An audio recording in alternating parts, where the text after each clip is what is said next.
Marcelino.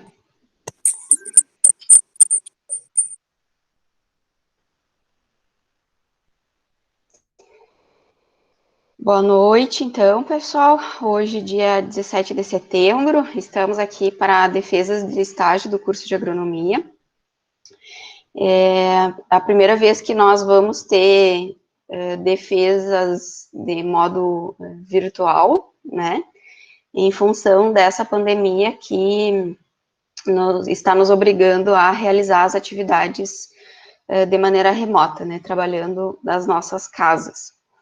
Então, nós temos hoje, para defender os estágios, o Murilo Brum de Moura, o William Luiz Castro Vicente e o Henrique Egres. Espero ter pronunciado corretamente os nomes. Então, o professor Eduardo Streck é orientador do Henrique e do William, e o professor Marcelino é orientador do Murilo. E eu, professora Emanuele, como coordenadora do curso, também farei parte da banca de avaliação. Então, nós acordamos que faremos as 3 apresentações dos alunos na sequência, e eu acho que daí podemos deixar que eles escolham quem apresenta primeiro, e aí depois faremos as arguições, né, ao final das 3 apresentações. Nós também combinamos que as apresentações, elas serão de 10 minutos, né, e aí depois a gente abre, então, também para perguntas da plateia e dos avaliadores membros da banca. Acho que a gente pode fazer uma rodada de boa noite aí de todos, e aí já passamos para as apresentações. Beleza, então. Boa noite, pessoal. Bem-vindos aí. Boa noite, professor. Professores, orientadores. Então, estamos aí? Olá, pronto? Boa noite, eu sou o Murilo. Falta o William se apresentar agora. Buenas, sou o William, e acho que era mais ou menos por aí a apresentação. Boa noite, pessoal. Então, vamos aproveitar aí o momento com o pessoal aí para compartilhar suas experiências. Dos alunos, pessoal, quem se voluntaria para iniciar?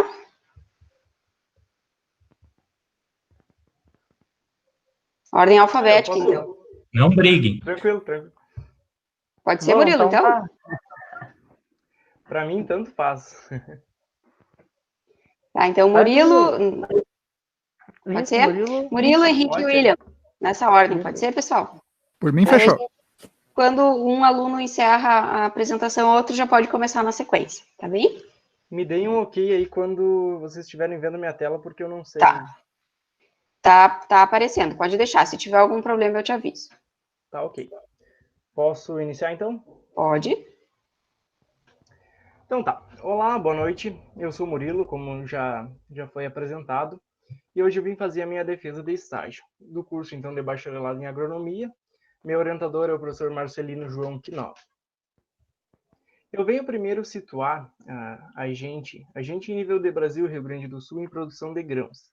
Então, na safra 2019-2020, o Brasil produziu 253,7 milhões de toneladas de grãos. Isso comparado à safra 2018-2019, a produção aumentou cerca de 4,8%. Em toneladas, são 11 milhões de toneladas a mais. O Rio Grande do Sul é o 4º maior estado de produtor de grãos, foi na safra passada, embora a gente tenha sofrido com toda essa estiagem que ocorreu no verão. Então, o local onde eu fiz o estágio é a empresa Topografia e Consultoria Agropecuária. Ela fica localizada aqui no município de São Vicente do Sul, mas também tem uma outra filial no município de Santa Maria. É uma empresa, então, que já está há 20 anos no mercado. As principais atividades que ela desempenha é assistência técnica em lavouras, levantamentos topográficos, projetos bancários e também a parte de licenciamento ambiental. Na imagem da esquerda eu trago a localização da empresa. Aqui é o trevo de acesso ao município. Então ela fica bem em frente ao CTG Cancela da Fronteira. E aqui na foto da direita é o prédio onde está situada a empresa. Então agora eu vou descrever brevemente as atividades que eu desempenhei ao longo do meu estágio. Então a empresa presta assistência técnica em lavouras de principalmente arroz e soja. Nas lavouras de arroz, as principais atividades é o monitoramento de pragas e doenças, e também a gente fazia o monitoramento da lâmina d'água, detectando alguns locais onde às vezes as taipas se rompiam e acabava diminuindo a lâmina d'água. E isso é bem visível na cultura do arroz, porque ele enrola a folha, fica uma cor mais opaca no meio da lavoura. Então a gente tomava as providências necessárias, avisando quais eram os locais, ou até mesmo resolvendo. E também eu fazia o acompanhamento de algumas aplicações aéreas, principalmente de produtos químicos na cultura de arroz. Como eram vários talhões nesse cliente, então a gente acompanhava e apresentava para o piloto quais seriam os talhões que seriam aplicados, as doses e outras atividades relacionadas à aplicação mesmo. Na cultura da soja, então, também havia o monitoramento de pragas e doenças, e teve algumas coisas que chamaram a atenção nessa safra, que foi a redução na incidência de doenças. E isso, então, se deve por dois motivos: a redução da precipitação e também as temperaturas bastante elevadas. Isso reduziu um pouco, principalmente a ferrugem asiática. E aqui eu trouxe um gráfico que eu fiz aqui à direita, onde eu comparei a média histórica de precipitação dos meses com o ocorrido nessa safra. Então, a linha em preto é a normal climatológica daqui da região, e a linha em vermelho é o que aconteceu durante essa safra. Então, a gente pode perceber que somente nos meses de outubro e de janeiro a precipitação foi superior à média. Em todos os outros meses a precipitação foi inferior. Então aqui é para a gente ver graficamente o que a gente viu na prática, que foi essa grande estiagem durante o verão, né? Reduziu bastante a produtividade das culturas. Mas também o produtor conseguiu fazer menos aplicações de fungicidas em virtude da redução no ataque das doenças. A empresa, então, ela tem alguns aplicativos que ela tem uma licença paga. Esse aqui é o Cirrus, é um exemplo de aplicativo. Ele faz o monitoramento do NDVI. O NDVI, a tradução literal dele é Índice de Vegetação por Diferença Normalizada. Isso significa que ele vai mostrar, em escala de cores, como é que está o desenvolvimento das plantas na lavoura. Então, nessas manchas vermelhas que vocês podem ver nas imagens, é os locais onde tem menos plantas na lavoura, ou as plantas têm menos folha, ou por algum motivo a planta está menos desenvolvida. E isso com certeza vai refletir lá na frente em produtividade. Tanto que se foi uma coisa que eu fiz e achei bastante interessante, eu comparei um mapa desses de NDVI com um mapa de colheita. Tinha um cliente lá que tinha os mapas de colheita. E é exatamente igual. Essas manchas vermelhas que aparecem no NDVI também aparecem no mapa de colheita. Essa diferença ela reflete lá na frente. E aí, para que a gente usava isso lá no estágio, hoje a gente pode usar? É basicamente para dirigir as visitas na lavoura. Então, você está vendo que tem um problema na parte inferior da lavoura aqui. Então, tem que ir lá ver o que está acontecendo, se foi problema de estabelecimento de planta, ou se é alguma doença que está atacando. Então, esse é o objetivo do NDVI. Ele é um satélite com uma câmera multiespectral, que a órbita dele é a cada 5 dias, se eu não estou enganado, 4, 5 dias. Então, a cada 4, 5 dias se tem uma nova imagem. E aí a gente pode acompanhava ao longo do desenvolvimento da cultura como é que estava a lavoura como um todo. Um dos carros-chefes da empresa, então, que é a elaboração de projetos bancários, tanto projetos de custeio como projetos de investimento. Projetos de custeio são voltados para a compra de insumos, e aqui eu trouxe como exemplo insumos de lavoura, mas é para mostrar que são coisas que serão utilizadas naquela safra. E também os projetos de investimento. E investimento geralmente é a aquisição de um bem. É um bem que será utilizado, então, ao longo de vários anos, de várias safras. Para isso, a gente precisava fazer um orçamento com os preços que estavam acontecendo no mercado, pegar as cotações com os vendedores e tal, para estimar quanto o produtor iria gastar para fazer aquele manejo. e aí fazer um orçamento, e aí é por esse orçamento que o banco se baseia. E os principais bancos que a gente trabalhou foi o Banco do Brasil, Banrisul e também o Sicredi.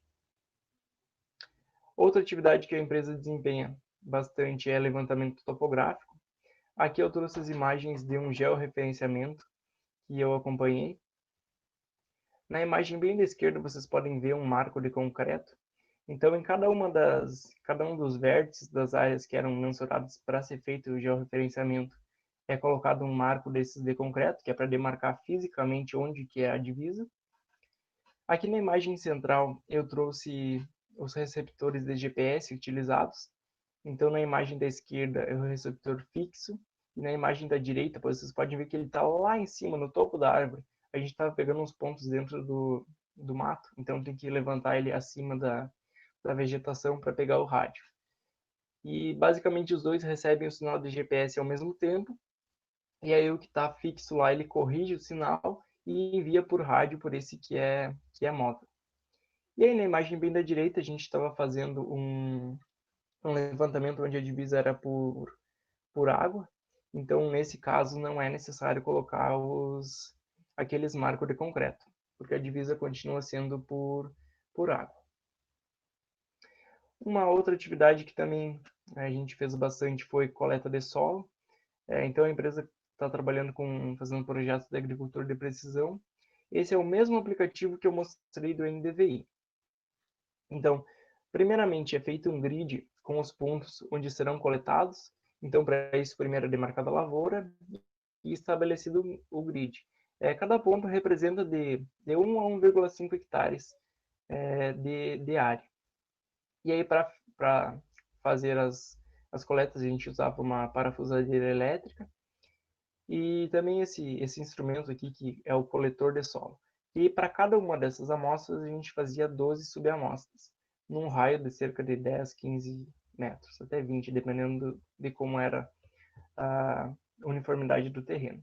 Então, para a gente se deslocar, era com um quadriciclo, e esse aplicativo é bem legal, porque ele mostra aqui em cima qual é a direção que tu deve seguir nessa setinha aqui, e por qual distância, para ir até o próximo ponto. E aí, cada ponto que é coletado, você deve marcar no aplicativo para saber que já foi coletado. Então, finalizando a minha apresentação, fui breve porque era somente 10 minutos mesmo. Então, meu agradecimento ao Instituto Federal Farroupilha pela oportunidade, pelo excelente curso que eu fiz e ainda estou fazendo, e também à empresa Topografia pela excelente oportunidade, pelas coisas que eu consegui acompanhar na prática. Era isso então. Fica o meu muito obrigado. Deixa eu voltar à tela normal aqui.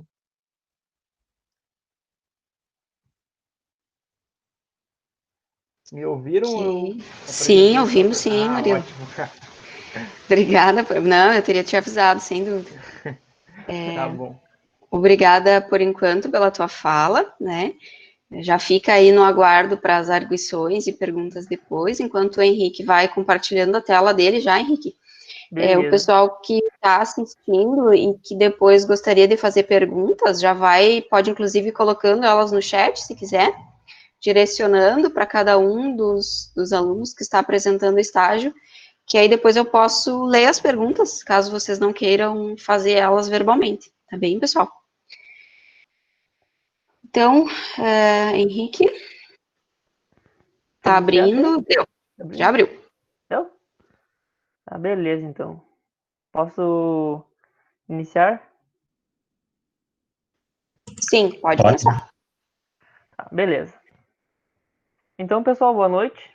Meu nome é Henrique Eggers e hoje eu vim então defender o estágio supervisionado, o estágio final. Minha atividade foi muito parecida com a do Murilo, então vai ter muitas informações que vão ser iguais, né? Vai parecer repetido, mas é que a gente atuou no estágio foi em áreas bem parecidas, né? Então, o meu orientador é o professor Eduardo Streck, então agora eu vou dar o início. Essa safra, então, como o Murilo já tinha falado anteriormente, né, ela foi caracterizada como uma super safra, com uma produção de mais ou menos 253 milhões de toneladas de grãos, né? Sendo que a soja, que possui maior volume, cerca de 120 milhões, né? Então, tem uma grande expressão dessa cultura dentro dessa produção. E tudo isso só é garantido graças ao emprego de tecnologias, ao manejo adequado de solo e ao manejo integrado de pragas e doenças, né? Então, todas esses manejos,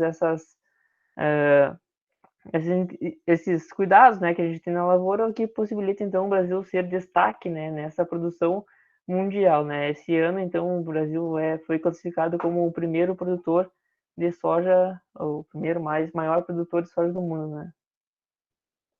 Então, local de estágio. Eu realizei meu estágio na empresa Granja Jaguari, consultoria e gestão. Ela é uma empresa bem nova, né? Vocês podem ver, ela nasceu no ano de 2017 e ela vem crescendo muito rapidamente. Nesse ano, ela já contabiliza um crescimento de 300%, né, em relação às suas áreas atendidas. O responsável pela empresa, então, é o engenheiro agrônomo Gabriel Fleck da Rosa. Ele é formado da UFPEL, ele foi colega do professor Eduardo Streck, e ele possui especialização em gestão financeira. Então, esse é um diferencial que ele possui na região, então, em relação a alguns outros consultores, né, nesse ramo de atuação. Ela possui dois grandes pilares, né? Seria o pilar da consultoria agronômica e da gestão financeira. Através da gestão financeira, tu consegue fazer um atendimento individualizado, né? Porque tu consegue entender o contexto geral do produtor, não somente a parte técnica, a parte da lavoura, mas sim a parte de condições, né, que tu tem de investimento e tudo mais. E na consultoria agronômica, então, a gente trabalha muito forte com monitoramento e com a implementação de agricultura de precisão. O monitoramento, então, é o que possibilita o menor custo de lavoura, né, e maior sustentabilidade. Isso porque a gente vai ter, fazendo o monitoramento certinho, às vezes tu vai economizar em uma aplicação que tu não precisaria. E na implementação da agricultura de precisão, tu consegue diferenciar a área, né, tornar uma área mais heterogênea. Isso tudo vai, então, impactar no controle, melhor controle local, né, das condições de cada ambiente. Então, como eu já tinha falado anteriormente, né, o principal pilar da consultoria é a parte de monitoramento de lavouras de soja, né.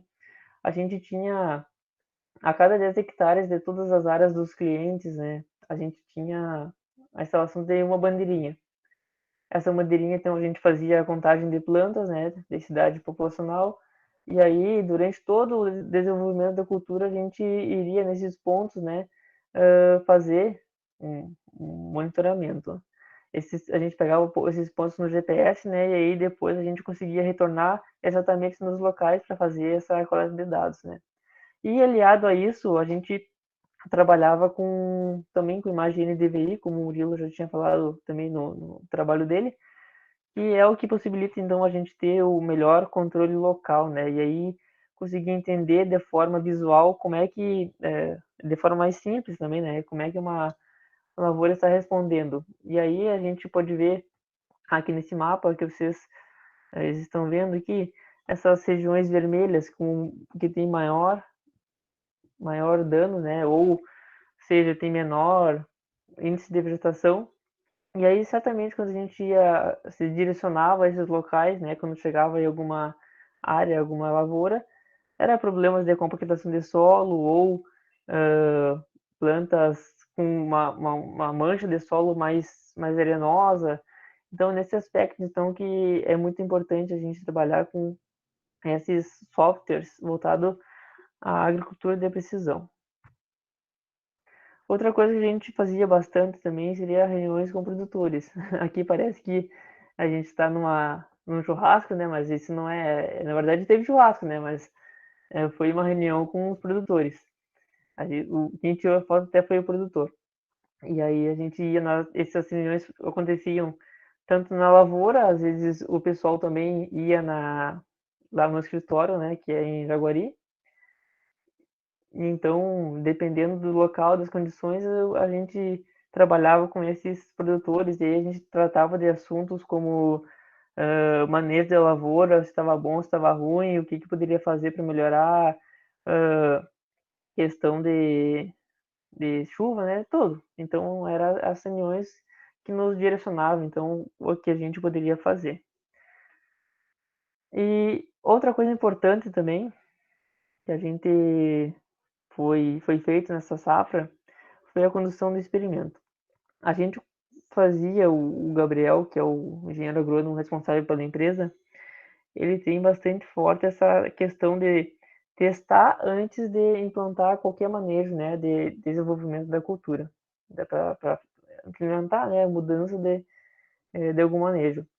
E aí, então, a gente trabalhou em parceria com o Instituto Federal Farroupilha, que a gente fez um experimento, então, para testar o número de aplicações de fungicidas e tudo mais. Nesse ano foi bem atípico, como todos sabemos, né? Foi bem, o nível de precipitação pluviométrica foi bem abaixo da média, então a gente teve alguns resultados interessantes em relação a isso, né? Tudo bem que não vai ser um resultado que vai balizar uma decisão no futuro pela questão do ambiente ser muito, esse ano ser muito atípico, né? Mas enfim, a gente vai de ano em ano trabalhando esses dados e aí vai tirando conclusões importantes para a região. Outra atividade então desenvolvida foi o monitoramento de eurodósporos, né? Que a gente instalou, esse coletor até fui eu que fiz, a gente não querendo gravar, mas foi trabalho manual, né? E a gente instalou ali no instituto, que a gente fazia as coletas, fazia semanalmente a coleta dessas lâminas que estavam ali, não sei se vocês conseguem, já viram como é que funciona, né? Ele é esse cano aí que ele é um cano de 100 milímetros, né? Que ele coleta os esporos, o vento passa por ele, se tem algum esporo uridósporo no ar, ele é coletado por uma lâmina que tem uma fita dupla face. E a gente levava para o laboratório e aí a gente identificava se existia ou não, né, o uridósporo da ferrugem asiática, que é a principal doença que acomete a cultura da soja. Esse ano foi muito atípico, então nem para o fungo, nem para esse uridósporo a gente achava, não teve, né? Foi muito, muito ruim mesmo. Então, teve até produtores que reduziram aplicações, até como o Murilo comentou anteriormente. Aqui, então, só desse experimento, então, foram 20 tratamentos, né? E aí eu coloquei aqui, só descrevi que foi que a gente fez uma análise desses dados posterior à colheita, né? E que ainda serão divulgados os dados, não foi por falta de tempo e através da pandemia também a gente não conseguiu, por causa da pandemia, não conseguiu fazer um trabalho bem nas épocas certas, né? Mas esses dados ainda serão divulgados. E por último, então, a gente fazia também viagens e reuniões técnicas. Aqui é uma foto da Expo Direto, né, que a gente teve lá em Não Metoque. Tive, acho que em 2 ou 3 reuniões também, com viagens com outras pessoas, e isso possibilita a gente que está saindo da área de trabalho, está saindo do meio acadêmico, entrando na área de trabalho, né, ter vivência com outras pessoas e, e também, principalmente com o produtor rural, né, então é muito importante. E nessas viagens, então, a gente fazia o aprimoramento das reuniões, o aprimoramento de conhecimento, né, novas cultivares e tudo mais, discutia, conhecia gente que trabalhava muito a network, né, que é muito importante, era apresentado, né, porque o Gabriel, como ele já é cancheiro velho, né, ele tem bastante conhecidos, né, então a gente se apresentava, né, para o pessoal do mercado de trabalho. Então isso é muito importante para a gente que é estagiário. Então, como considerações finais, né, esse estágio ele contribuiu muito para mim potencializar a capacidade crítica de conviver com diferentes profissionais, né, tanto os vendedores quanto as outras pessoas, e principalmente, né, ter um contato maior com o produtor rural, entendendo que cada pessoa, cada propriedade, ela tem as suas necessidades subjetivas, né, ou seja, ela não é tipo uma receita de bolo que tu vai pegar e vai fazer tudo como todos fazer num, vai fazer em todos, né? Então, foi muito importante isso, né? E aí, parava bastante, às vezes tinha um produtor que estava devendo mais, tu conseguia olhar a parte da gestão financeira e junto com a consultoria, né, e assim trabalhando nesses pilares. É muito importante, como já falei anteriormente, a consultoria está crescendo bastante.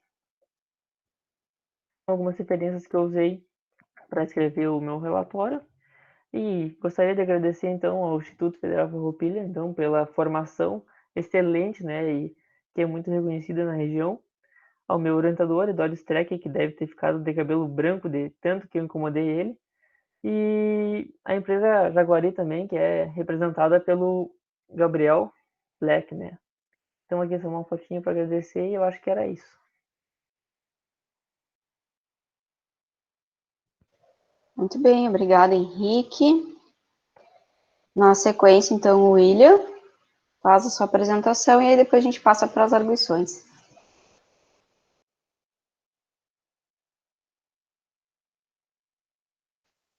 Não estamos lhe ouvindo, William.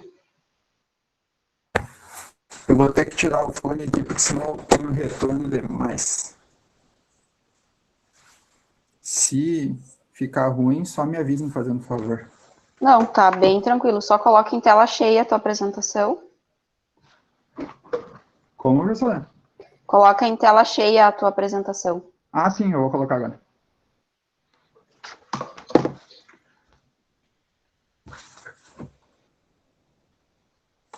Bom, dando início aqui então à apresentação, meu nome é William Luiz Castro Vicente, meu orientador de estágio aqui é o professor Eduardo Streck, e eu vou apresentar aqui o meu estágio só do ano de 2020.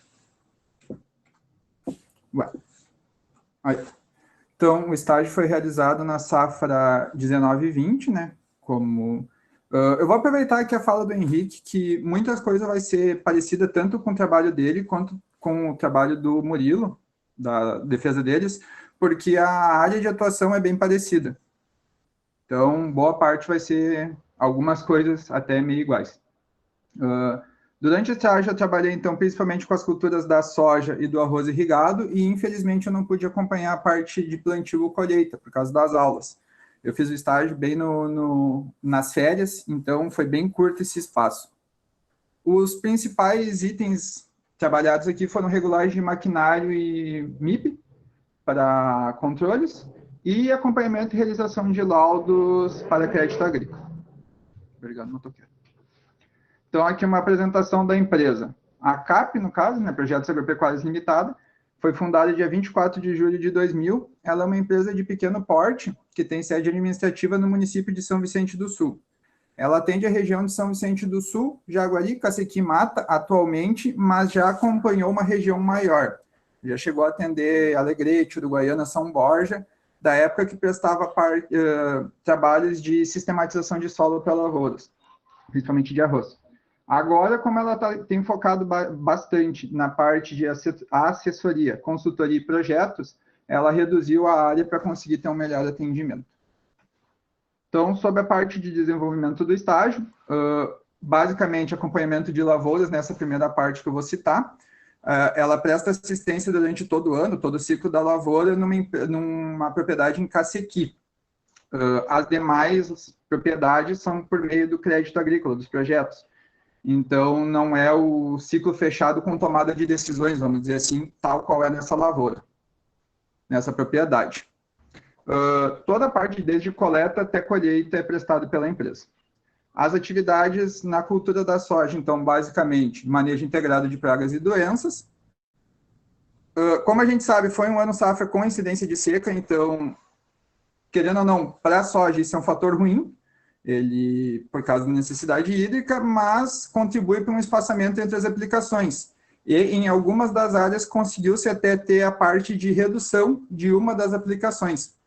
E uma coisa que se batia bastante nessa parte inicial da soja, que eu ainda consegui acompanhar, foi a proteção das folhas do baixeiro, que eles chamam, que era uma parte que a empresa sempre batia bastante a tecla, que tem que proteger bem o baixeiro para conseguir ter um bom desenvolvimento da cultura.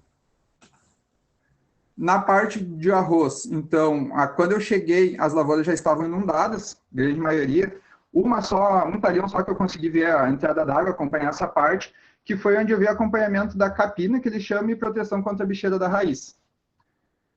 Os produtos aqui não cabe citar, e a primeira aplicação, ela foi realizada de trator, de ureia, e as demais aplicações foram realizadas de avião. Então, não se tinha muito problema de regulagem, porque era só tu chegar para o piloto e dizer a quantidade que tu queria por hectare.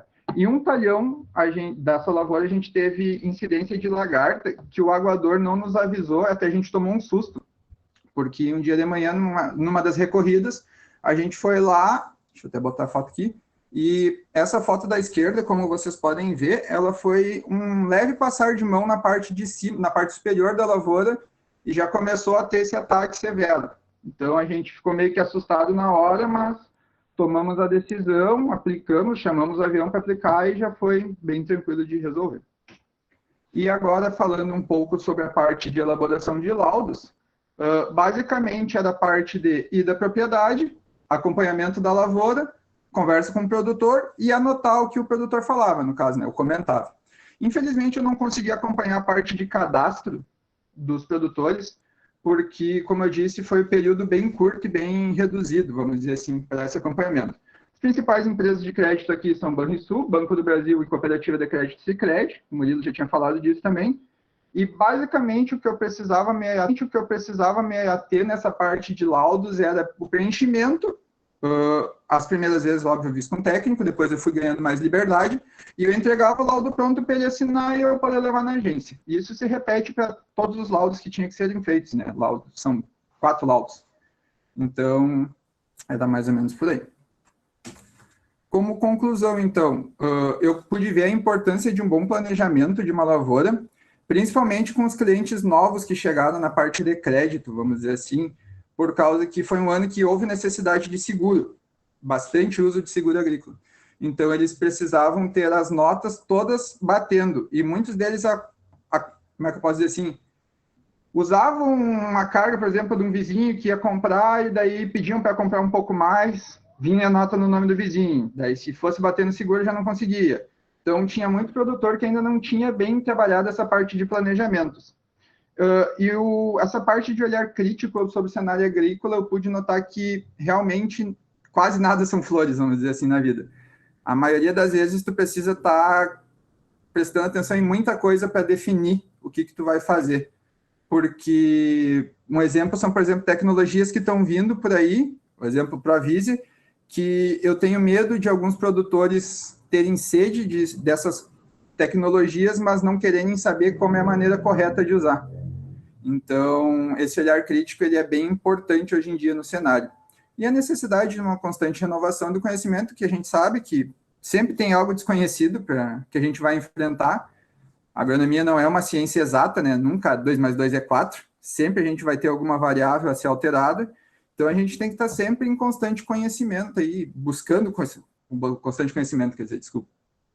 Gostaria de agradecer, então, ao Instituto, pela formação excelente que eu tive, ao meu orientador, professor Eduardo, que assim como o Henrique falou, de minha parte também deve ter ficado de cabelo branco, e também ao meu supervisor pela calma que teve em sempre estar tirando e elucidando toda qualquer dúvida que eu tinha. De minha parte era isso, minhas referências. Muito obrigado. Muito bem, obrigada, William, também. Eu preciso contextualizar um pouco para os alunos que estão assistindo, que são nossa plateia, né? O Henrique, o Murilo e o William são alunos da turma 2, e a maior parte da turma 2 está saindo para estágio agora, né? Para o segundo semestre letivo de 2020. Então, esses 3 alunos optaram por realizar o estágio a partir de que atingiram a carga horária mínima necessária, né, que é quando a gente atinge 3.200 horas concluídas no curso, que corresponde mais ou menos quando o aluno conclui o 8º semestre do curso. Então, a partir desse momento, um aluno regular, ele já pode realizar o seu estágio de conclusão. E aí, o estágio, ele é de 320 horas. Então, como a situação que o William mencionou ali, e mesmo o Henrique e o Murilo, por estarem próximos da instituição naquele momento, puderam realizar os seus estágios e continuar com disciplinas que estavam em andamento. E também agora, em virtude de questões profissionais, né, o Murilo e o Henrique vão concluir todo o curso agora, na metade do ano, né? Vão se formar, então, com meio ano de antecedência em relação aos colegas, né? Por estarem aprovados em processos de seleção de mestrado. Então, para que isso indique para os demais alunos que estão aí nos assistindo que é uma possibilidade, né?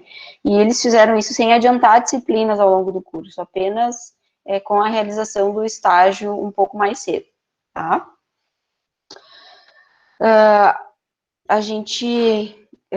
As similaridades das apresentações de vocês é por causa das áreas que vocês atuaram, sem dúvida, né? Áreas geograficamente próximas, e também por ter acontecido o estágio no mesmo período do ano. Então, mesmo as questões climáticas mencionadas pelos três, obviamente que se acometeram sobre todas as áreas que vocês estavam atuando. Então, é óbvio que a gente tem situações similares e o impacto disso, como aconteceu em todo o estado, né? Queria passar para os orientadores fazerem uma fala e, de repente, já iniciarem a arguição. Pode ser? Pode ser. Começa o que é pelos mais antigos aí, Marcelino? Vai Posso? lá, Eduardo. Vai, Eduardo, tu tem 2 orientados. Eu te dou essa chance aí. Tá bem. Bom, boa noite, pessoal, a todos. Primeiramente, parabenizar o Henrique, o William e o Murilo pelas brilhantes explanações. Então, isso tudo é um processo de amadurecimento que vocês estão tendo e cada vez mais terão nesse processo aí. Começa com uma aprendizagem e depois, já no decorrer do período letivo mesmo, vocês já têm que colocar isso em prática em alguns momentos, e quando vocês vão para a realidade de campo, muitas vezes vocês têm que se adaptar às condições inerentes à empresa, se adaptar às condições inerentes à região, aos produtores, à cultura e N outros fatores.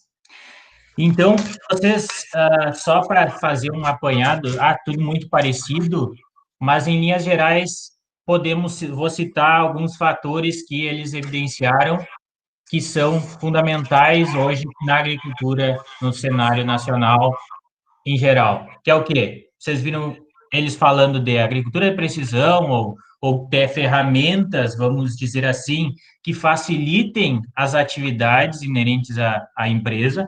Então, quando falou ali de já conseguir utilizar as ferramentas que facilitem isso, já se tem uma prévia de como está a condição daquela lavoura, há um aumento constante nisso no nosso cenário. A questão eles comentaram, e depois eu vou até fazer um questionamento em cima disso, do manejo, muitas vezes, inerente a cada propriedade. Muitas vezes tem produtores que têm uma certa visão, ou tem um certo manejo que preconiza, ou muitas vezes muda a cultivar, muda o local, é várzea, é coxilha, muitas vezes. E também o que eles falaram muito é atualização, conhecimento, e tomada de decisão baseado neste contexto inerente ao produtor, a região, a cultura e tudo aquilo que eu comentei, para essa tomada de decisão complexa. Aí vocês podem se perguntar assim, mas já complica, imagina, nós chegamos lá logo de início, saímos da faculdade, até vi, de repente, a disciplina lá de plantio e lavoura, vi pragas, controle de pragas, controles de doenças, N disciplinas, mas aí vocês têm que aplicar aquela realidade. Então, já vai um questionamento para os três aí, tá bem? Que aí vocês podem ir respondendo, pode manter a ordem, se quiser, porque serve para os três. Quais foram as principais, vamos dizer assim, os principais desafios e dificuldades, tanto na parte técnica, de sair da faculdade para lá, se vocês tiveram muita dificuldade, se a maioria das situações vocês já tinham visto, e também na parte de gestão de pessoas, muitas vezes numa empresa, e outros aspectos inerentes à empresa e os principais desafios e dificuldades. Então, dá para começar, quem quiser começar respondendo aí.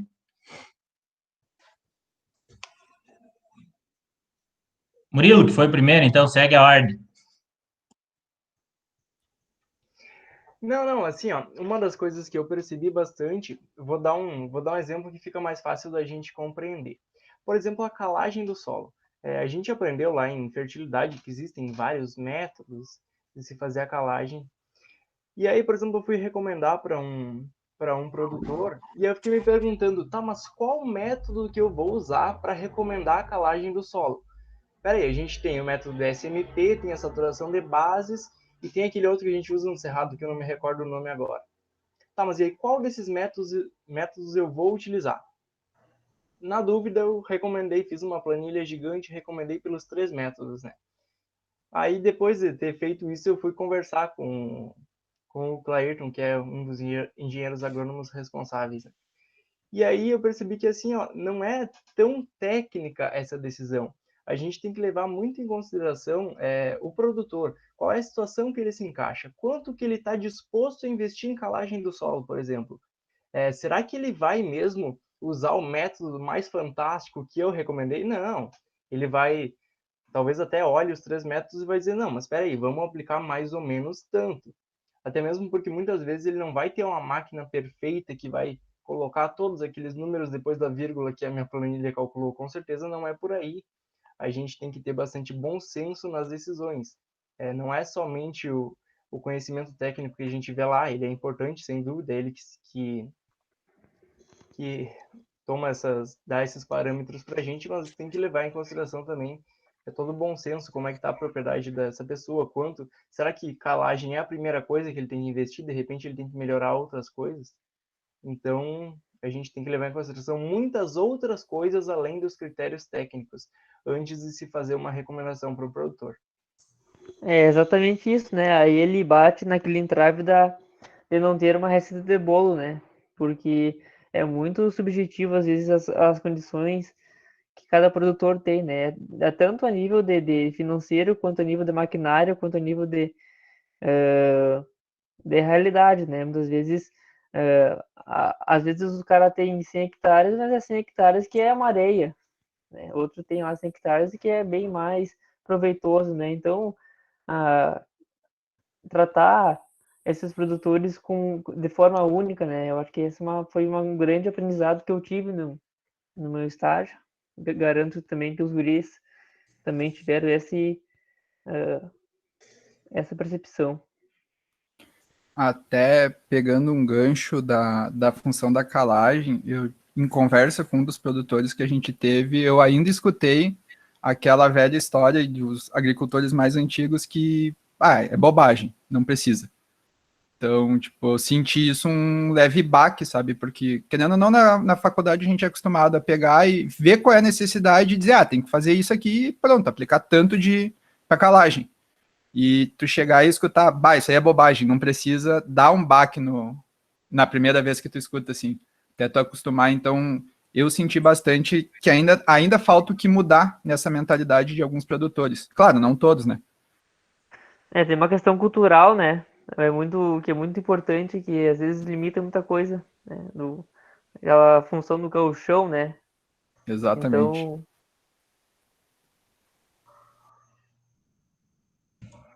Muito bem. E aí que entra uma questão forte que cada vez mais vocês têm que trabalhar, que é nessa parte de como, vamos dizer assim, entrar em parcimônia com o produtor para, de alguma forma, devagarzito, que nem diz o outro, e fazendo alterações que possam ser benéficas, mostrar ao produtor que essas alterações realmente trará benefícios, e aí pode ser, de repente, vocês colocarem numa área, em geral, fazer um manejo, muitas vezes, isso as empresas têm partido bastante para mostrar na realidade do produtor, e cada vez mais há essa necessidade de ir ao produtor fazer essas atividades para eles verem que realmente aquilo traz benefícios, às vezes não são tão rápidos assim também, não são na primeira safra, como a questão propriamente, às vezes a calagem em si, não é todo o retorno vai ser no primeiro ano. Então, esses detalhes são fundamentais, né? Mas pode falar alguma coisa aí também, Marcelino e Emanuele, vamos fazendo conjunto aí, senão eu vou pegar todo o tempo para eu falar e não deixo para vocês. Tá bem. Bom, algumas considerações aí gerais aí que servem para os três e depois algumas mais pontuais. O que eu percebi olhando os relatórios e vendo vocês apresentar aqui e defender, estou por afirmar que vocês são melhores na apresentação, na postura de apresentação, tá? Do que na parte escrita, tá?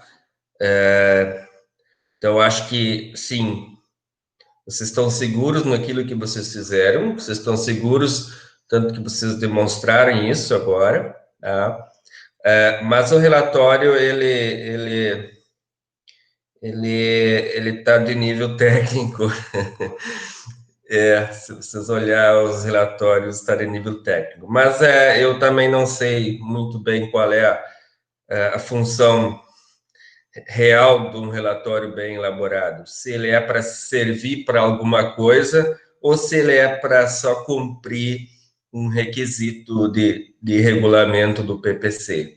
Se for só para cumprir e guardar um documento físico, bom, aí eu acho que está tranquilo. Agora, se ele é para servir para alguma coisa a mais, para, tipo, um colega futuro de vocês poder consultar, aí sim ele merece um peso teórico maior, um embasamento maior, uma dedicação maior em cima do relatório. Então, essa é a primeira consideração, assim, geral. Sobre coisas pontuais, eu vou lançar a pergunta e responde quem quiser aí.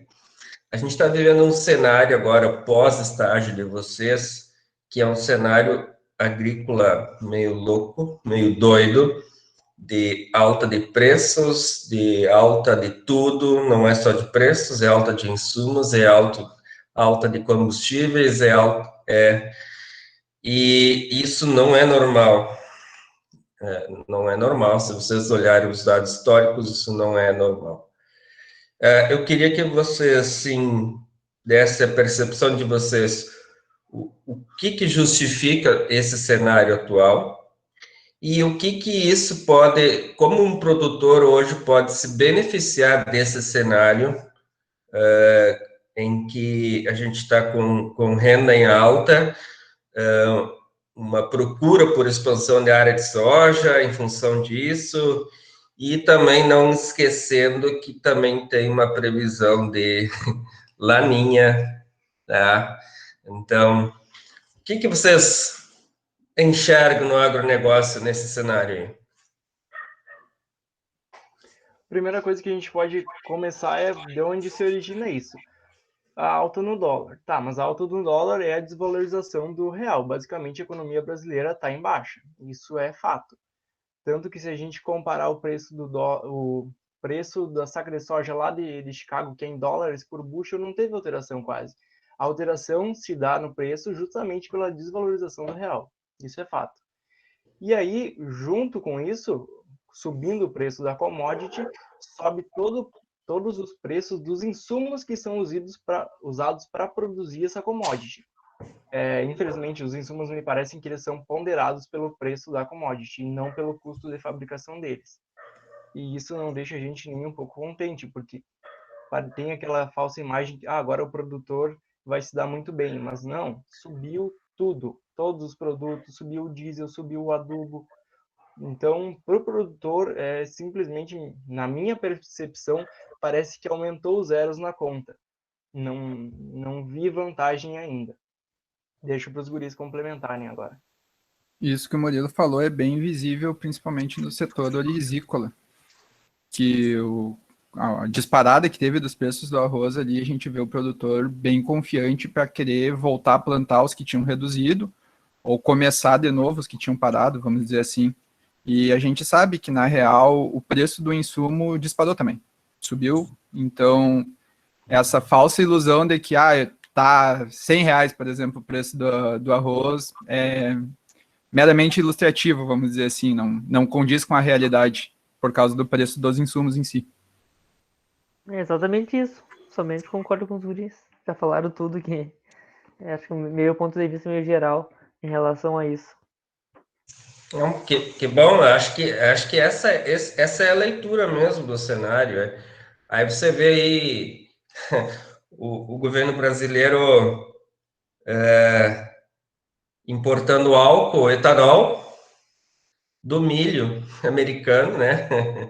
sem nenhuma taxação, e dizendo que os usineiros é para produzir açúcar e vender açúcar para os americanos. Então, tu vê, é tudo uma questão global, tudo uma questão de política que a gente não entende e não tem controle, né? Uma outra, vocês todos trabalharam com isso. Qual é a taxa de juros de mercado hoje para custeio e qual é a taxa de juros de mercado para investimento?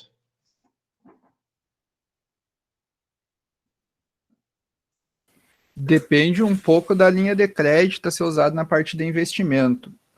Eu sei que a gente fez um trabalho agora no segundo módulo, em que a gente achou a taxa de investimento para demais produtores a 7,5%.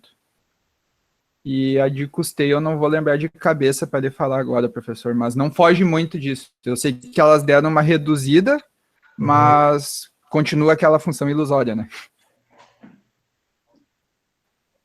É por aí, Murilo e Henrique? Eu não tenho bem preciso essa informação também, mas é em torno disso, 7 a 8%. É, exatamente. Eu também não tenho tanto contato com isso. Tá bem. Eduardo, quer fazer alguma... Depois vou fazer umas perguntas pontuais, mas... Pode, eu não sei se a Manali vai querer falar algo antes aí também. Ela Que também dúvida! Sim. Que dúvida! Então faz completa a rodada aí. Não, completamos a rodada, depois recomeçamos, cada um. Isso. Vocês têm uns professores que gostam muito de falar, se vocês deixarem, eles até apresentam o estágio de vocês, por isso. Eu costumo dizer agora, como professora, né, que eu gosto muito de chegar nesses momentos de defesa de estágio, né, porque normalmente quando a gente tem um bom aluno ao longo do curso, um aluno dedicado, interessado, é inevitável que a defesa de estágio também seja boa, né, então isso também é o que a gente vê hoje, né, uma boa postura, tanto do Murilo, do Henrique, do William, que sempre foram ótimos alunos ao longo de todo o curso, a gente vê isso nas defesas de estágio. Eu costumo comparar isso com a agricultura, que a defesa de estágio é o momento da colheita. A gente passa 5 anos semeando, cuidando, monitorando, e aí a defesa de estágio é a nossa colheita no mundo acadêmico, né? Então, hoje temos uma colheita farta. Concordo muito com a fala do Marcelino sobre as questões do relatório, né, e eu vejo muita falta nos materiais escritos produzidos pelos alunos, e eu falava isso para essa turma especificamente numa atividade que eles fizeram para mim esse semestre. Eu não vejo a visão deles como engenheiros agrônomos para aquele assunto. E a mesma coisa acontece no relatório de estágio. Eles relatam muito bem o que eles fizeram, mas o porquê que aquilo foi feito, como que aquelas decisões foram tomadas, como eles, profissionais, se veem no momento dessas decisões, dessas tecnologias que são utilizadas. Então, falta um pouco, e isso fica para os demais que estão nos assistindo aqui, se colocarem nessa figura de um profissional formado. Eu, engenheiro agrônomo, como eu vejo essa situação? E isso ficou faltando um pouco nos relatórios, né? Tem algumas questões também de escrita que não convém a gente gastar tempo pontuando. Eu tenho duas perguntas bem gerais, assim, para fazer. uma delas vai até entrar na tua área, Marcelino, que é a questão de tecnologias, né? Que ficou muito evidente na apresentação dos alunos, como as empresas já estão utilizando, não são mais novidades, né? Mas estão usando recursos tecnológicos. E eu queria saber se vocês acham que isso, como é que está chegando para o produtor isso? O produtor tem acesso, não tem acesso? Está ainda nas mãos de alguns? O NDVI foi um exemplo que foi mencionado por 2 alunos, né? Então, partindo desse grupo de tecnologias. Eu acredito que sim, que os produtores eles estão aderindo a essas novas tecnologias, né? Mas existe muito uma questão cultural ainda e também no nível de produtor, né? Produtores grandes já trabalham desde quando iniciou o NDVI, né, como exemplo, tanto também com outros softwares, né? Então, é muito da questão também do tamanho de produtor, né? Aí, como a nossa região ela tem grandes produtores que trabalham com pequenas áreas, eu vejo na consultoria um caminho que um consultor ele tem todas essas ferramentas, né, que ele consegue aplicar em um grande número de hectares, né, de produtores e aí em cima disso fazer um trabalho. Um engenheiro agrônomo, né, trabalhando como um consultor em várias áreas e não somente em uma fazenda, né? Mas a nível de produtor, assim, voltando ao assunto do produtor, eu entendo que sim.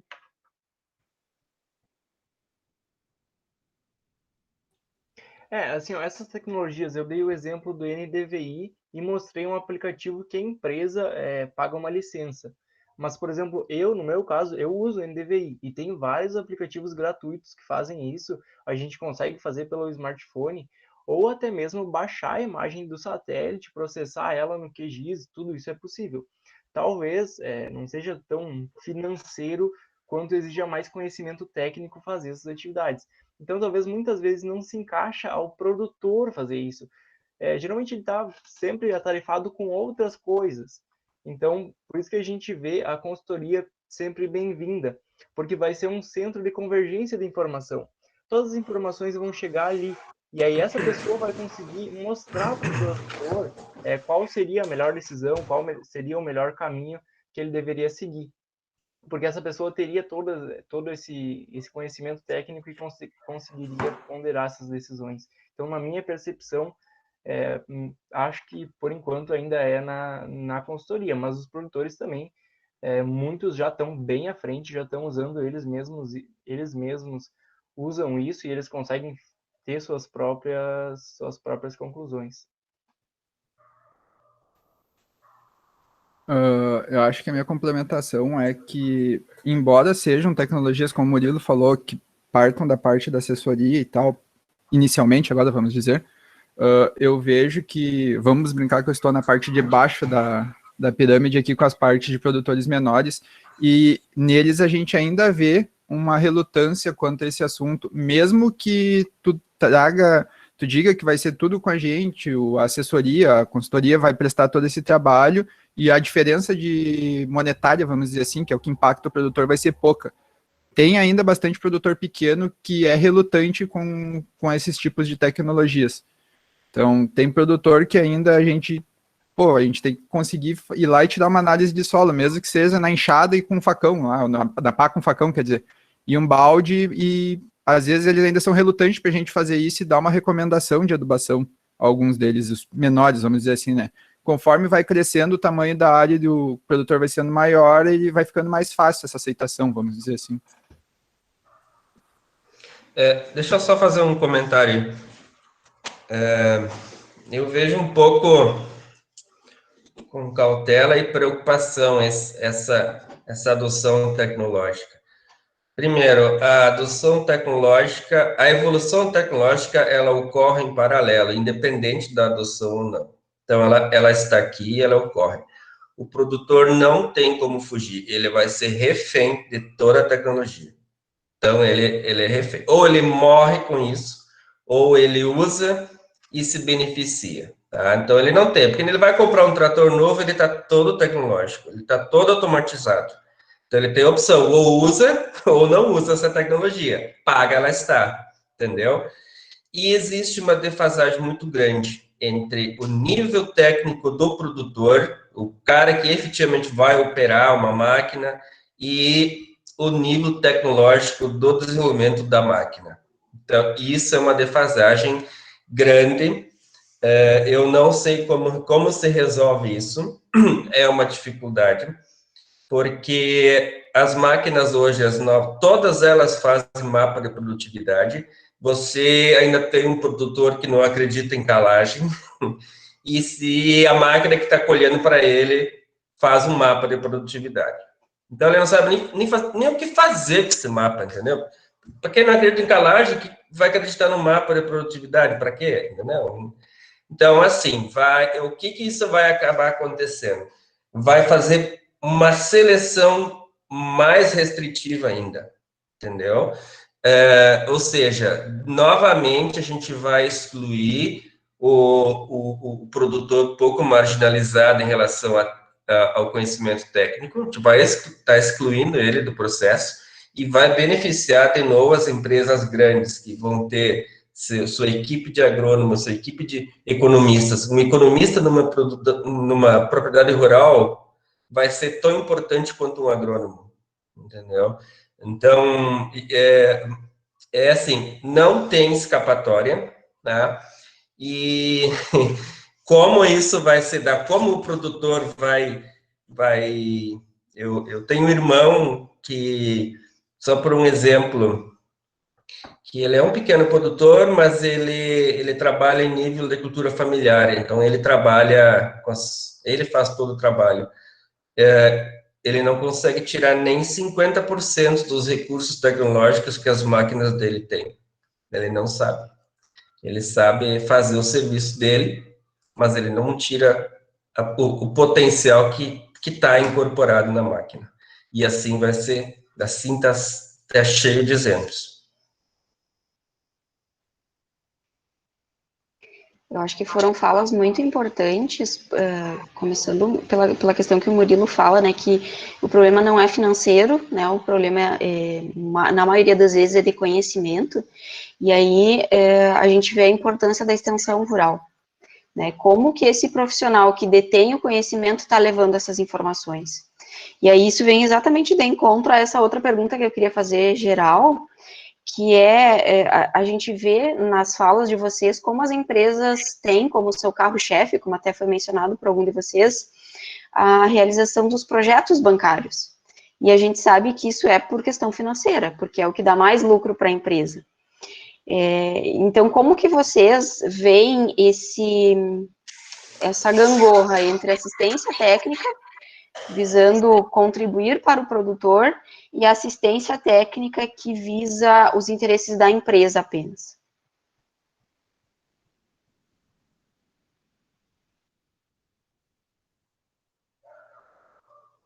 Oi, eu queria só retornar num assunto anterior, como é bom a gente ter alguns colegas que estão sempre acompanhando. Agora acabei de receber os percentuais de juro que tu tinha perguntado aqui, Marcelino. Então, o Pronamp é 5%, e para demais produtores é 6%, isso no custeio, né?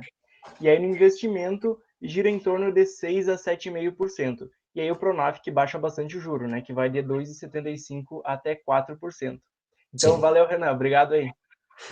Tá aí.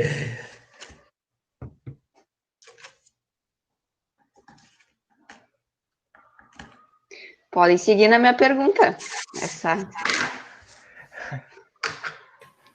Eu não sei se eu entendi direito a sua pergunta, professora, mas ela é meio relacionada ao fator, vamos dizer assim, do crédito em si com melhor efetividade para o cliente, vamos dizer assim? Não, William, assim, a gente vê, ainda dá para seguir no exemplo da tecnologia, né? Vocês dominam a tecnologia, né? E não por serem jovens, porque a gente tem jovem que não domina a tecnologia. Mas o quanto que esse profissional da assistência técnica vai usar do seu tempo de assistência técnica para capacitar o produtor para isso. E o quanto que ele vai usar do seu tempo de assistência técnica para atender o que a empresa quer. Que às vezes é fazer o projeto bancário, às vezes é vender produto, né? Que é aquela divisão que a gente tem na assistência técnica entre que a gente vê muito claro uma assistência técnica pública, como a Emater, que deveria ter essa função de melhorar as condições para o produtor, de levar conhecimento, de capacitar o produtor, e a assistência técnica feita muitas vezes pela empresa privada, que vender produto, vender tecnologia, vender equipamento, mas talvez não está tão preocupada com o produtor utilizar esse conhecimento. Não sei se o Murilo quer dar uma palavrinha antes ou não. Pode começar aí, que eu tô... Tá. Não, o que eu vejo é assim, professora, eu tive bastante contato com demais empresas, vamos dizer assim, dessa parte de assessoria, e a gente vê que o cenário ainda é, culturalmente falando, aquela esconder informações. Ele vai lá e vende o produto, por exemplo, e só diz, tu tem que fazer assim, mas não explica o motivo de ser assim, de uma melhor aplicação, por exemplo, ser feita à noite, essas coisas. Então eu vejo que ainda existe alguma ocultação da informação, vamos dizer, dessa parte, e eu não vejo a empresa achando válida algumas delas. Não vou citar todas, por causa que tem empresas que querem ajudar mesmo assim, mas elas não veem como válidas essa passagem da informação, seja tecnológica, técnica, alguma coisa assim, para o produtor, pelo fator, eu acho que seria de medo ainda. Aquele medo que você tem culturalmente de se ensinar, não vai mais precisar de mim. Entende? Eu vejo que algumas empresas ainda têm esse problema, vamos dizer assim.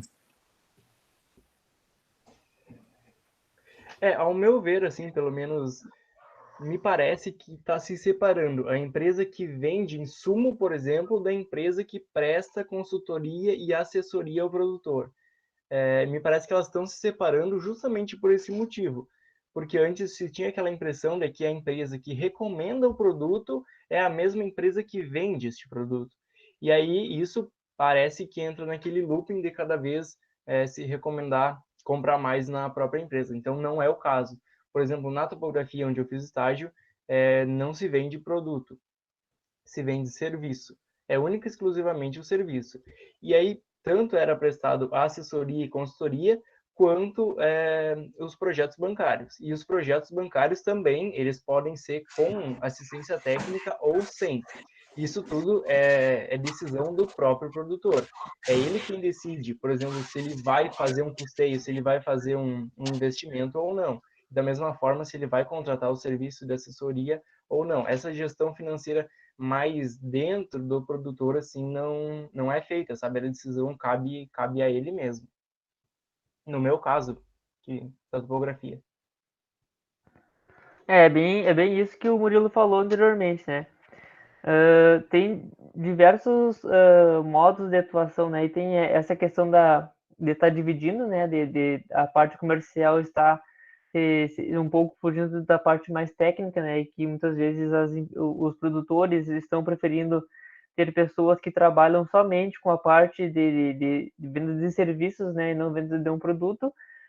Mas as empresas, essas, por exemplo, né, uma revenda de insumos, muitas vezes ela consegue entrar tendo um cliente, né, um produtor, entra vendendo e aí depois tu faz uma assistência técnica oferecendo o serviço, né? Então seria tipo um gratuito, assim, tu compra o produto e ganha o serviço. É uma das formas de atuação, né? E que até eu tive uma conversa com algumas pessoas do setor de comercialização e eles comentaram que é uma forma que está bastante vai ser deixado de desuso, né? Porque tem muitas empresas grandes que estão entrando nas regiões e que muitas vezes essa parte técnica vai ficar mais por responsabilidade dos agrônomos, consultores e técnicos em si. E que muitas empresas vão trocar a forma de atuação, né? Não vai ter mais aquela venda, mas sim o serviço. No meu entendimento, se foi essa pergunta, é isso. Vocês estão bem na coluna do meio, não sei se vocês se deram conta disso. A assistência técnica a pequeno produtor, vamos dizer aquela da Emater, ela fica restrita a um diferencial que é o agricultor familiar. Para esse, vocês também não têm espaço muito, porque é um produtor que tem pouco potencial aquisitivo, ele não vai contratar um agrônomo nem nada. Tem as grandes empresas, que estão cada vez maiores, vamos dizer assim, as empresas que têm aviões, tá? Desse nível eu estou falando. Elas também não precisam de assistência, porque eles têm seu departamento de pesquisa, eles têm suas equipes de agrônomos, têm suas escolas técnicas de treinamento dentro dessas grandes fazendas, tá? Eles não passam por vocês, eles compram produtos direto, eles importam direto da China, sei lá onde, tá? São essas grandes empresas.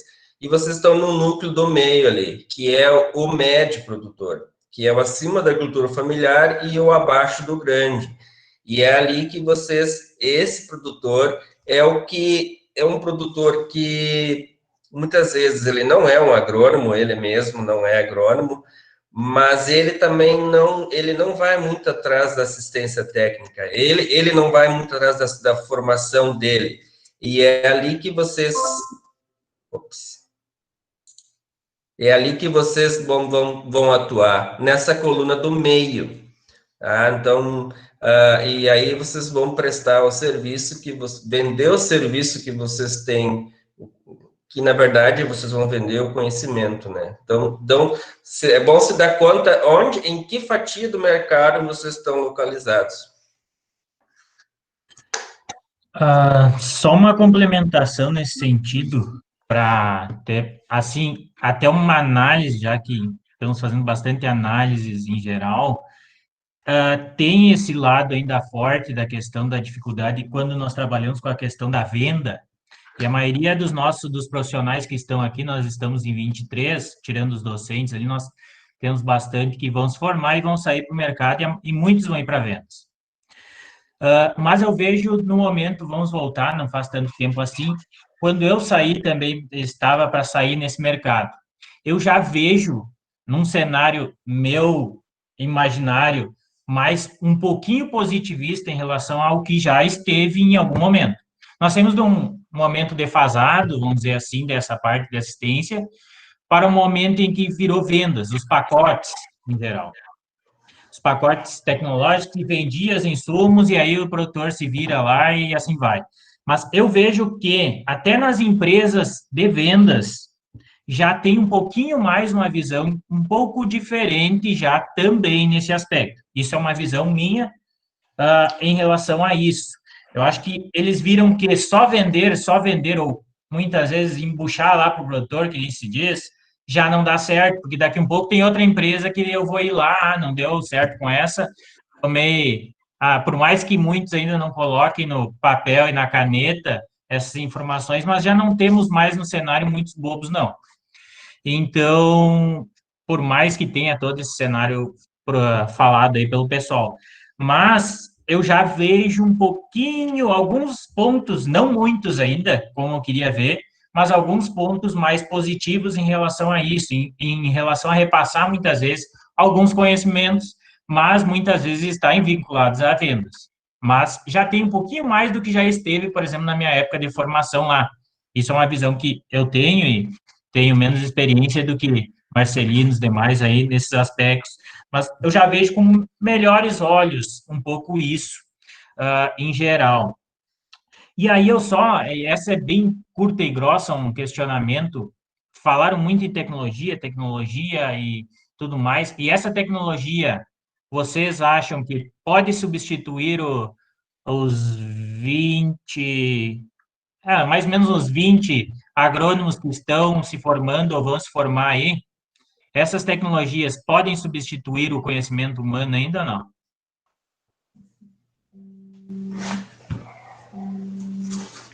Eu acredito que, assim, por enquanto não se chegou nesse nível, mas a própria inteligência artificial vem caminhando a passos largos, né?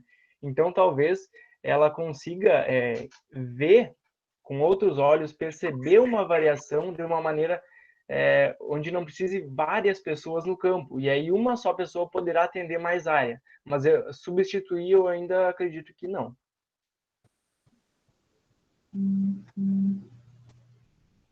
É exatamente isso. Na verdade, no momento no momento não tem uma ideia, né? Acredito também que não tem como substituir. Mas com as variáveis e com algoritmos, né? Como a gente vê bastante e que a gente tem pesquisado bastante em relação a isso, vai chegar uma época que a gente vai ter uma tomada de decisão bastante assertiva, né? Com esses dados e cruzando dados e assim por diante. Hoje, até gostaria de comentar um exemplo. Eu já percebi alguns aplicativos, até o Henrique andava pesquisando sobre. Existem aplicativos que tu dá a tua localização da tua lavoura, informa a tua cultura, e mais algumas informações, e ele consegue fazer todo o teu planejamento de safra. Desde qual fungicida tu vai utilizar, qual a dose que tu vai usar, quando será a tua aplicação. E quando será a tua aplicação não é uma previsão muito antes. Isso ele vai vendo ao longo dos dias que vão se passando, pois ele consegue traçar as curvas de desenvolvimento de cada uma das doenças e comparar se a temperatura, se a umidade relativa do ar estão favoráveis para aquela doença ou não. E ele consegue, todo esse algoritmo ele roda e consegue dizer assim, não, adianta a tua aplicação que tu vai ganhar dinheiro. Não, atrasa mais um pouco. Por exemplo, ele leva em consideração, vai ter uma seca mais adiante, então não adianta tu investir. A gente já percebe isso, e isso vem caminhando bem forte. Antes não se tinha nenhuma plataforma que fazia isso. Hoje eu já percebi que tem concorrência, existem várias plataformas que já fazem isso, e por enquanto são plataformas relativamente pequenas, que tem, dos médios produtores que eu conheço, não vi nenhum que utiliza ainda, mas como o Marcelino falou, dos que tem avião para cima, eu acho que sim, esses caras vão ser os primeiros a aderir. O Big Data, né? Aquela grande banco de dados, né? É o que vai transformar, eu acredito, a agricultura.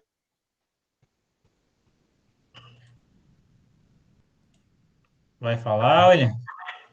Eu ia para falar, daí um vinha e falava, e outro vinha e falava e voltava. Então fala que depois eu complemento. Não, eu acredito que é bem isso que os guri falaram, que no momento eu não vejo como substituição, mas eu vejo como uma forte ajuda à tomada de decisão do técnico aqui, vamos dizer assim, da assistência, né? Eu vejo que isso daí vai auxiliar durante muito tempo ainda, mas vai levar um bom tempo para te conseguir uma substituição disso. Eu vejo como um plano auxiliar, vamos dizer assim, é a mesma coisa que vamos unir aí no nosso... desliga de repente o microfone que está dando bastante problema aí. Que, na verdade, nós falarmos em substituição é a mesma coisa que nós dizermos que esse momento aqui vai perdurar também, vai substituir os docentes em aula, vai substituir o conhecimento dos docentes prático, a nível de campo. Então, é uma ferramenta que está nos auxiliando agora, por exemplo. Esse momento síncronos aqui, que a maioria muitas vezes desconhecia, e quando começou todo esse processo, nós tivemos que nos adequar e começar a pesquisar no Google, no YouTube e no Google e tudo mais. Nos auxilia, não é ainda 100%, que nem se diz, mas é uma ferramenta que auxilia. Então, eu não vejo como... É muito difícil substituir, porque um software, um computador ainda, e eu acho muito difícil, que consiga ter uma coisa, que é a capacidade de leitura, a capacidade de interação pessoal, a questão humana da coisa.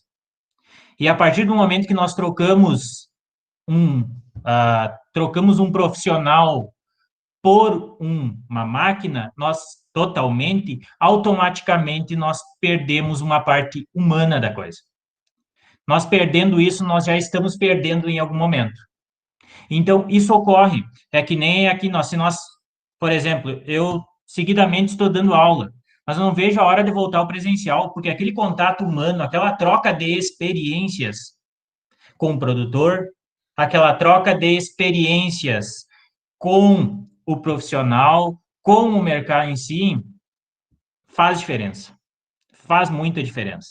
Então, ao passo que nós temos vamos chamar assim, um progresso a nível tecnológico, nós temos que cuidar para não ter um retrocesso a nível de, muitas vezes, de informações e nós ir para um lado um pouquinho diferente. Então, esse cuidado que eu acho que deve ser muito bem cuidado, por isso que eu não vejo que haja substituição, não haja substituição, mas sim serve como uma ferramenta auxiliar para que nós tenhamos êxito em alguns processos. Pode até diminuir alguns bancos de trabalho, não vejo tanto assim como no profissional agronômico, mas em algumas linhas, principalmente na questão dos operadores, talvez sim, mas isso tudo que eu falei, eu não vejo como uma substituição, mesmo que avance muito mais no nível tecnológico que nós temos.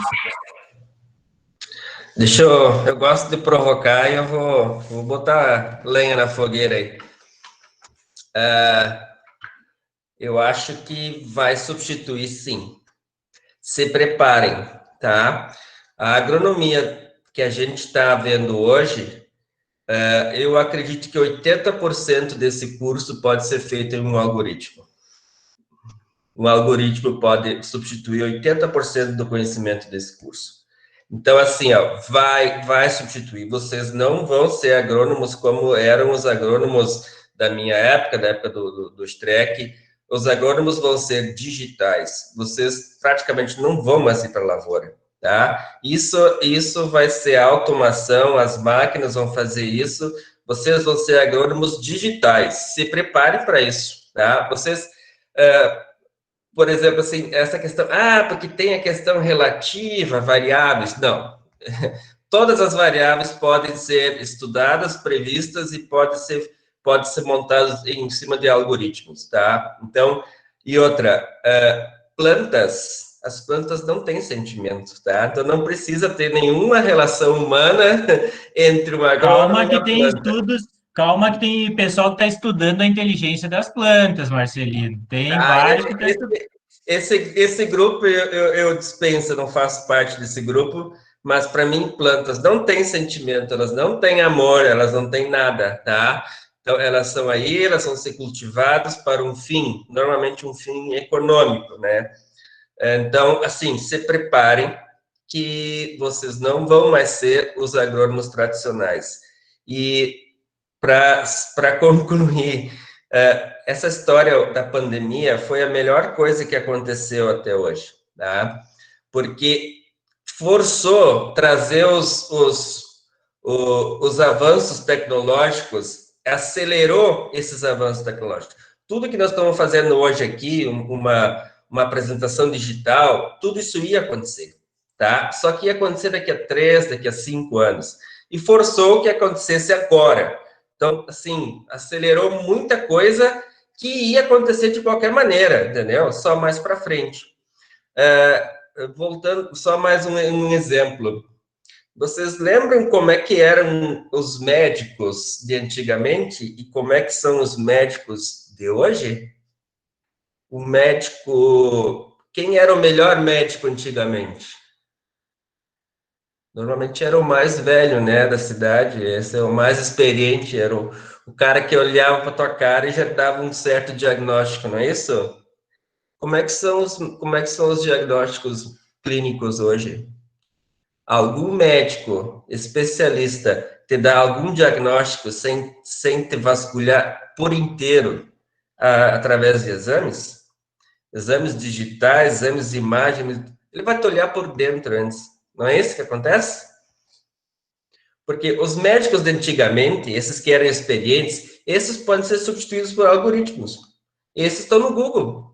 Os médicos de antigamente estão no Google, entendeu? Agora, os médicos de hoje, nenhum médico, nenhum oncologista vai te fazer qualquer coisa, vai propor uma cirurgia sem ele, assim, ó, estudar tudo. A medicação e o tratamento é o último passo. Assim é a medicina hoje. Então, só como um paralelo, entendeu? E eu vejo, por exemplo, bem rapidinho que as máquinas dessas fazendas que tem avião, não vai ter operador. Não precisa ter operador. Faz o menor sentido você ter 10 peão em cima aí, escutando música em cima de uma máquina. Para quê? deixa ele em casa, pensando, fazendo outra coisa, entendeu? É isso. Só um link sobre essa parte da tecnologia, agora falando meio que de programação, eu acho que, por enquanto, o engenheiro ainda não é substituído porque ele é a fórmula C nessa parte de informatização. Ainda não foi substituída essa fórmula C, que é o agrônomo. Mas assim que o algoritmo conseguir substituir o agrônomo fazendo todas as fórmulas C possíveis, o agrônomo vai inevitavelmente acabar caindo fora, querendo ou não. Só para complementar, eu quis dizer que quem vai fazer esse algoritmo são os agrônomos. O agrônomo, em vez de pegar o mapa, coletar solo, ele vai fazer algoritmo. Sim, mas se levar ao nível que o Murilo falou, já pensando em inteligência artificial lá na frente, a hora que a inteligência aprender a fazer esses Cs, já era, não vai ter mais como segurar.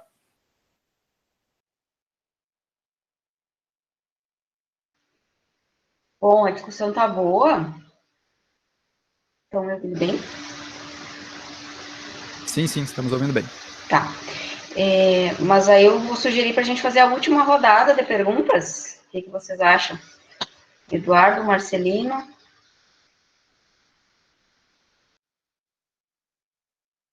Pode ser, quiser já pode começar.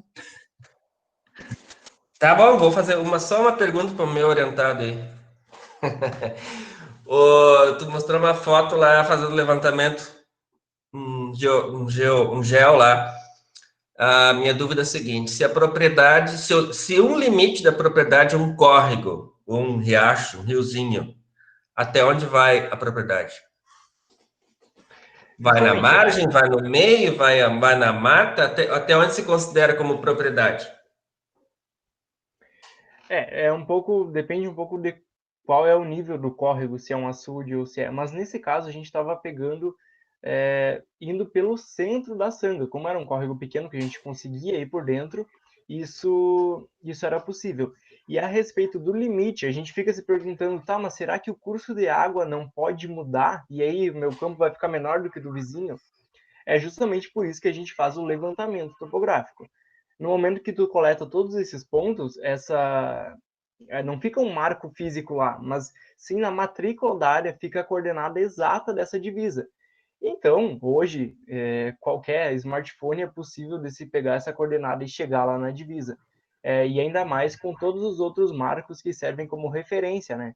Então, o erro de um RTK, por exemplo, é centimétrico, talvez até milimétrico, dependendo do tempo de leitura. Então, a gente não precisa se preocupar tanto assim. Mas seria tipo o meio da sanga, se a sanga for permanente, se for perene. O meio, eu acredito que o meio, sim. Não tenho muita certeza, mas eu acho que sim. Eu acho que é, né? Uhum. Tá bem.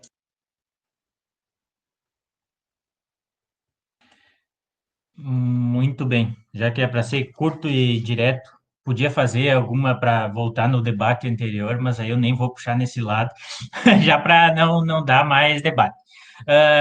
Então, só primeiro também, que eu esqueci antes de parabenizar, que inclusive um detalhe, que vocês cumpriram o tempo aí, que eu não comentei. Isso é um detalhe, mero detalhe, mas é importante também nesse processo. Nós nos prolongamos no debate, mas vocês não podiam passar do tempo aí da apresentação. Não, mas brincadeiras em si também isso é importante, principalmente aí também um complemento aí da questão do Murilo e Henrique, foi falado ali da questão de pós e tudo mais, com a questão de parte escrita, não se preocupem que agora eles, provavelmente a força eles vão aprender e lá no futuro vão estar cada vez mais preparados para isso e vão lá no futuro olhar que nem normalmente nós olhamos e eu olho minha dissertação hoje, quanta porcaria que eu escrevi. Então, isso é normal de acontecer, é um processo que vocês têm que ir aperfeiçoando também. Então, já que era mais específico para alguns aí, o Henrique, eu acho que não pegou tanto essa parte, mas vai ali então para o William, que falou o Murilo também falou antes de controle de lâmina de água em arroz, quanto esse controle da lâmina de água, por exemplo, é importante para controle de pragas, por exemplo, onde tu pode atrelar um fator prático de manejo na questão de controle de pragas? Acho que a parte de lâmina d'água que a gente pode citar, o primeiro que vem na cabeça, pelo menos, é a parte de controle de plantas daninhas, por exemplo, né? Que, querendo ou não, a água é o herbicida mais barato que a gente tem para usar aí hoje em dia na cultura do arroz, tendo em vista que tu vai ter que usar ele querendo ou não, vai ter que usar água querendo ou não, né? Então, por exemplo, próprio como herbicida natural, ou até mesmo para controle térmico em função de algumas pragas, né? Que tu pode ter, então ele vai ajudar nesse controle de forma indireta, vamos dizer assim. Que praga que é muito afetada, então, pela lâmina de água, quando fica uma lâmina de água muito profunda, por exemplo? Lagarta? Principalmente a questão da bicheira da raiz, que Sim, muitas sim. vezes tem... Claro, depende do local em si, mas a lâmina de água acaba sendo um fator Acaba. muito a questão da Exato. bicheira da raiz. Só que também tem aquele tiro no pé que, se não tiver bem nivelada, a parte que tem algum buraco, pode ser mais chance de atacar, né? Emanuel, tudo bem curtas as perguntas. Tá, então já que um fez pro Murilo, o outro fez pro William, eu vou fazer um pro Henrique. Tenho que perguntar sobre as condições climáticas e influência na ocorrência de doenças, né? Que foi um ano extremamente atípico. Fomos Sim. até quase metade da safra de soja, para quem plantou no início do período recomendado, sem necessidade de aplicação de produto que não tinha doença. Então, principalmente para a ferrugem da soja, quais são os fatores que mais influenciam na ocorrência dessa doença? O principal deles é um elemento foliar, né? Um elemento foliar, e isso tudo é influenciado pela temperatura, também por uma umidade do ar. Então, o principal deles é a temperatura e umidade, chuva, né? Precipitação. Se seria uma pergunta básica.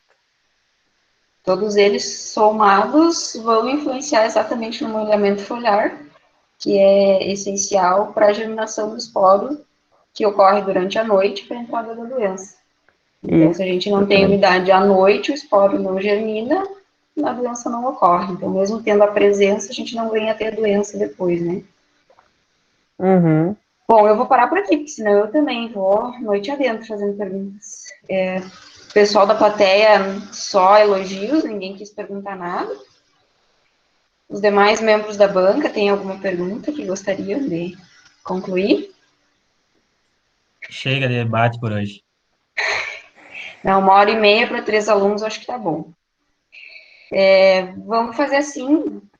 Eu sugiro que a gente continue a conversa pelo WhatsApp, os 3 avaliadores, para a gente fechar as notas de vocês. Aí lembrem de deixar os microfones aqui da reunião fechados, e aí os alunos, se quiserem continuar na sala, podem ficar, e daí daqui a pouco, quando a gente fechar as notas de vocês, a gente volta. Tá bem? Só não esqueça que vai estar gravando. Beleza. Beleza. Tranquilo.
estamos testando as novidades aqui e ver o que funciona e o que não funciona, né? Então, obrigada pela paciência de vocês em aguardar um pouquinho.